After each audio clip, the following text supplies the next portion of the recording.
Hey beauties, we are Alicia and Nicole from Positive Image. We are hairstylists, salon owners, and business coaches here to help you navigate the ever-changing landscape of the beauty industry.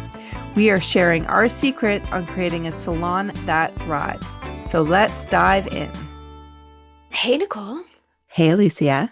you did something really fun to kick off our podcast life before I even existed. Yes.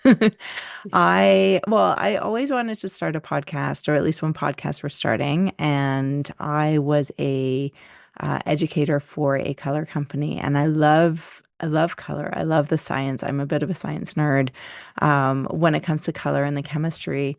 So I did a 5-part series of the basics of hair color and color chemistry. And I released that 5-part series back in 2021 under a different podcast name. And then when I met you and we just had this fun conversation and decided to do our own podcast, I kind of scrapped the idea of the original podcast and turned into Positive Image. But the original podcast actually has a lot of views, and a lot of people say that the information on there is fantastic. So we've always kept it. But when you go into the library, you have to scroll way back to the very beginning to find them. And then, yeah. So we've decided to re-release. Yeah, especially because we're on a little summer hiatus. So, here is one of them, and we hope you enjoy. Today, we're going to be getting into how hair color works.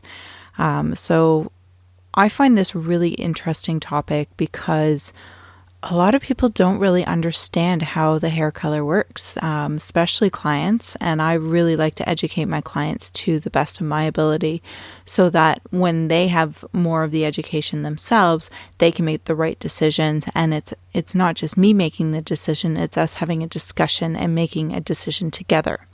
So getting right into how hair color works, knowledge of the hair color's composition, categories, and bases will provide you with the confidence and options. The following 3 components are essential to creating permanent hair color. They are ammonia, hydrogen peroxide, and intermediate dyes. You can also have a direct dye and peroxidized dyes as well. So let's go into ammonia. So ammonia for hair color has a pH of 10. If we know that the hair's pH naturally is between a 4.5 to a 5.5, and that the hair to become permanent actually needs to get up to over a 9 in order for the hair color to become permanent on the hair, it makes sense that ammonia is a pH of 10. Now, they can range from a 9 to 11 depending on the company, but the product that I'm using is a 10. So I just keep that in the back of my mind. So what does ammonia do? Ammonia swells the hair shaft, it raises the pH, it opens the cuticle, and allows the penetration of the hair color molecules. The higher the ammonia, the higher the lifting ability. So ammonia is also a large volatile gas. It's gotten a really, really bad rap over the past few years, and they've come up with other products that are MEAs or AMPs that don't smell. But essentially ammonia is a gas, and the AMEs and the MEAs are liquids. Ammonia is the easiest product that you can use out of the 3 to color the hair. It goes in there, it does its job, and it leaves. Essentially, the gas evaporates from your hair. Yes, it might have a bad smell to it, but it is not as damaging as an MEA or an AMP can be in the hair. So an MEE, and I'm not going to get into the really long, complicated words that those two are, but an MEE and an AMP, because they're liquids, they actually sit in the hair longer, and they like to eat, you guessed it, the amino acids in the hair. And so this can actually damage the hair, and in order to remove them, you need ammonia to remove these things from the hair. So you're still using ammonia anyway. So why not just use it the first time? And, unfortunately, we can't do anything about the smell yet. Who knows what some of these amazing color companies are coming onto. And I think in a way that they are progressing. But right now, in my opinion, ammonia is the best thing to do for the hair. It goes in there, it does its job, and it gets out, and it's effective. And it doesn't damage the hair any more than it needs to. So the next thing we have is hydrogen peroxide. So the pH of hydrogen peroxide is 3.5 to 3.8. So now we're using ammonia, which has a really high pH, and hydrogen peroxide, which has a really low pH. And so we're creating a bit of a chemical reaction within the hair. So what hydrogen peroxide does is that it supplies the oxygen energy needed to fuel the oxidization process. The oxidization process in the hair performs two tasks. It decolorizes the melanin granules, the natural pigment in the cortex, and it develops the artificial pigment to produce a new hair color. So I like to think of this as it's my gasoline. It goes in there, it removes the pigments, the natural pigments from the hair, and then as it's doing that, it's also blowing up the other pigments, the intermittent dyes or the artificial pigments that we're putting in the hair. So it's blowing those up and it's allowing things to kind of process and work the way they're supposed to. Now, when we're looking in our storage cupboard, we usually have a choice about 4 or 5 different volumes of peroxide. So really to get an understanding of what those volumes are, you'll usually see, say, 10 volume and then beside it 3%, or 20 volume and beside it 6%. What those percentages mean is that 6% of the bottle has the peroxide, hydrogen peroxide in it. So the other 94% of that bottle is actually water, softeners, other things to kind of help the hair color process along, but only 6% is hydrogen peroxide. Now, this is really important to kind of note because when you're going up to 40 volume, which is 12%, it bites. It really hurts when you put it on your skin. Now, I don't know about you, but I would not want to have something stronger than 40 volume hit my skin. If we're going up to 60 volume, which potentially is 18% hydrogen peroxide, you're almost going to remove skin there. So you need to be very, very careful when you're doing that. Now, a lot of hair schools and companies teach that 1 level of volume gives us 1 lift. So just to reiterate that, 10 volume is typically used to deposit only. Or if the hair is really, really fine, you may get a slight level of lift. 20 volume typically lifts 1 to 2 levels. But typically 20 volume is what we're going to need in order to get that gray coverage and the longevity. 30 volume lifts about 2 to 3 levels, and 40 volume lifts about 3 to 4 levels, depending on the hair. Now, if you need to go past that 3-4 levels of lift, in my opinion, you need to use a bleach, because putting 50 volume on somebody's scalp or 60 volume on somebody's scalp is just cruel. Bleach is not fun either, but at least you can go low and slow. You could use a 10 volume with a bit of bleach, and that's going to be a lot nicer on somebody's scalp than using 50 volume with a high ammonia content. Ouch, I can't even imagine. So then we have our dyes, and there are a few different types of dyes that different companies use. But typically, intermediate dyes are the dyes that you're going to find in permanent hair color.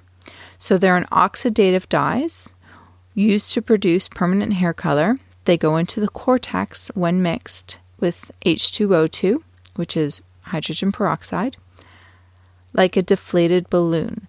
So they're a deflated balloon. We mix the hydrogen peroxide with the dyes. The ammonia opens up the hair cuticle, the hydrogen peroxide and the dye are kind of mixing together. They go into the hair cortex, and then they start inflating and changing the natural pigment to whatever desired color we have chosen.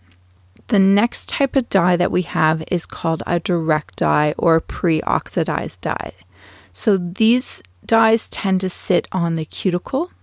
They're bigger, there's more reflection in there, and they're staining, and they're like a pre-inflated balloon.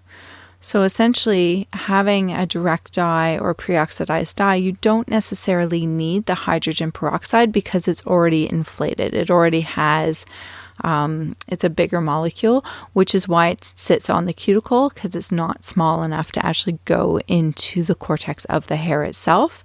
But it can be very staining, so we can stain the cuticle of the hair to whatever colors we want. So if you have, let's just say, a really beautiful, vibrant red color, and then about 2 weeks later, after a few shampoos, that red color starts to kind of fade away a little bit.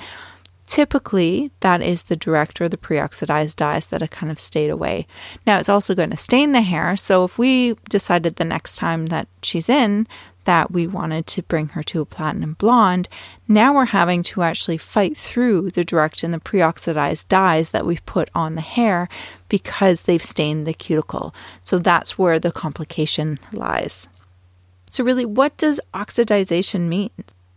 So we're modifying the sulfur bonds in the hair and diffusing the melanin. We're adding oxygen to the product itself, and so it's starting to work. It's starting to move, which is modifying the sulfur bonds. And then how can you tell the difference if a product has a direct dye or an intermediate dye? And can they be mixed together? So when you're looking at a tube of color and you kind of push it from the bottom and it has like a creamy consistent, it doesn't have, even though it could be a violet or a red, but it doesn't have the look coming out of the tube, that tells you it's an intermediate dye. When you're pushing it out of the tube and it is bright red, bright orange, bright yellow, that is a direct or pre-oxidized dye. And yes, they can be mixed together as long as you adhere to whichever color company lines that you are using.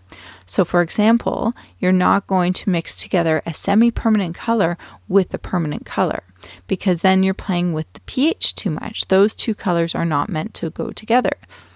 But essentially having intensifiers or color additives, which is just a pure red pigment, pure orange pigment, violet, those are 9 times out of 10, those are direct dyes or the pre-oxidized dyes that you can put into the hair, and they will help color the hair or give you that intensity that you are looking for.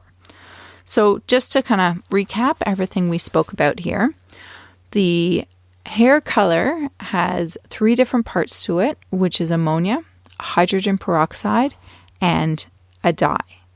So those dyes are broken up into 2 different types of dyes, the intermediate dye and the direct dye. And together, those 3 components, and sometimes 4, make permanent hair color, which the ammonia goes in, it lifts the cuticle, the hydrogen peroxide mixed with the dye is going into the cortex of the hair. We're kind of Pac-Manning away all the natural melanin. We're putting in our artificial pigment. They do its job. The ammonia gets out of the hair. The cuticle closes back up. We give the hair a good shampoo after the processing time is done. And that is it. The hair is now permanently colored. So I hope you've learned something new today. I love talking about color and the science of hair. So if there's anything that I've missed, or if you have an opinion of what I've said here, please feel free to comment below or contact me on Instagram. Thanks so much for listening in today. The Positive Image Podcast exists to empower hairstylists and salon owners with real conversations, practical tools, and authentic stories, building confidence, connection, and community in the beauty industry. Subscribe to stay tuned in for our next episode.